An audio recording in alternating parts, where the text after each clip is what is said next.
It has left a path of destruction through Puerto Rico over the past few days. The forensic analyst did tell us today that there were no usable fingerprints found on the gun. El Departamento de Salud dice que niños 13 y mayor pueden sentar enfrente del carro. Today, we're focusing on the experience of refugees. One of the owners has been charged with a misdemeanor in the way that he handled a child. Forced to sleep on the bathroom floor, kicked down the stairs. The water from Saturday night's storm created devastating amounts of damage. The wind out here in Greenwood was no joke. Some gusts so strong it ripped this tree out from the roots. They did want the community to know that there will continue to be a police presence at Walnut Creek. A FEMA report from 2020 shows that a third of adults have no money set aside for an emergency. After interns graduate from Project Search, I wanted to check in on them to see how they're doing with their jobs in the real world. We continue to highlight women-owned businesses in our area doing unique things. The owners aren't strangers to stepping outside of the box and being creative. Bike stores in Lincoln may look full right now, but that's only because their shipments are finally coming in. This is Channel 8 News at 5.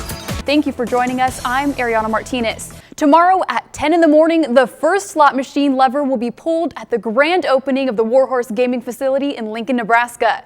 Just today, the Nebraska Racing and Gaming Commission approved their gaming application. The facility is still under construction right now. There are around 400 slot machines in the facility. They expect to have around 1,300 gaming stations by the time they finish, as well as 196 hotel rooms. The leaders of the application for the casino said this project has been a long time coming. It feels surreal. As we get closer to more casinos opening in the state, they're looking for some helping hands. Between September 28th and October 2nd, Grand Island Casino Resort will be hosting 4 career fairs for those looking to work at Warhorse. Potential employees must be 19 years or older. Positions available include management, security, surveillance, technicians, attendants, and more. Find this article online for the dates later in October, plus more information on how to apply. Opioid overdoses have had a sharp increase, especially among teens. School districts like Los Angeles Unified are on high alert. ABC's Morgan Norwood has more on the life-saving changes school districts are making. The White House just revealed $1.5 billion has been awarded to help bring an end to this epidemic. That money will be split up between every U.S. state and territory, including nearly $5 million for Nebraska alone. It's meant to increase access to medications for people in need of treatment, while also helping recovery services and prevention efforts. Humanities Nebraskans in Lincoln is offering primetime reading and primetime preschool in several communities this semester. Channel 8's Danielle Kaiser has the details on the free 6-week program with award-winning children's books. The wind out here in Greenwood was no joke. Some gusts so strong it ripped this tree out from the roots.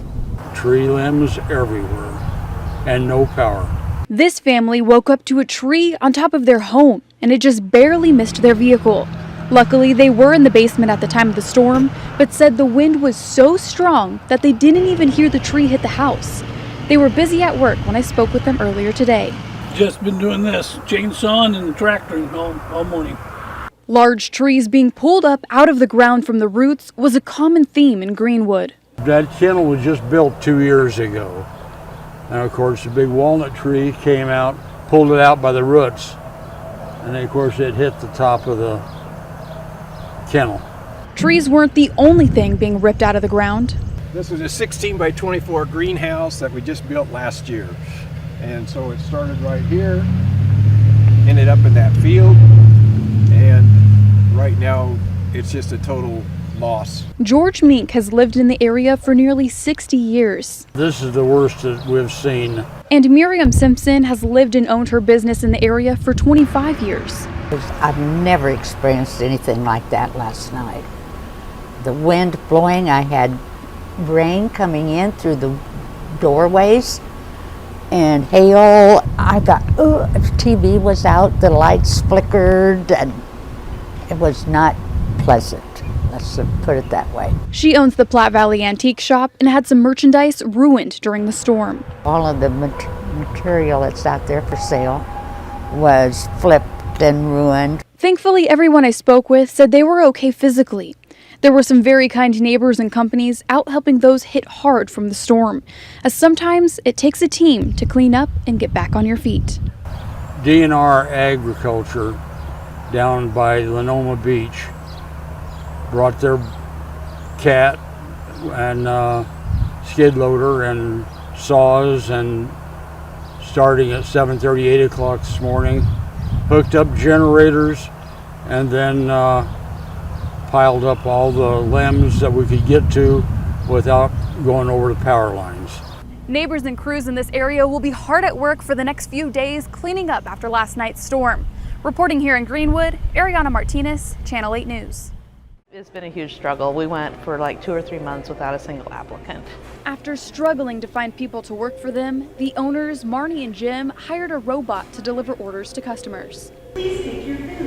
We already now are closed 1 day a week because of staffing issues. Servy just really takes that pressure off of our servers.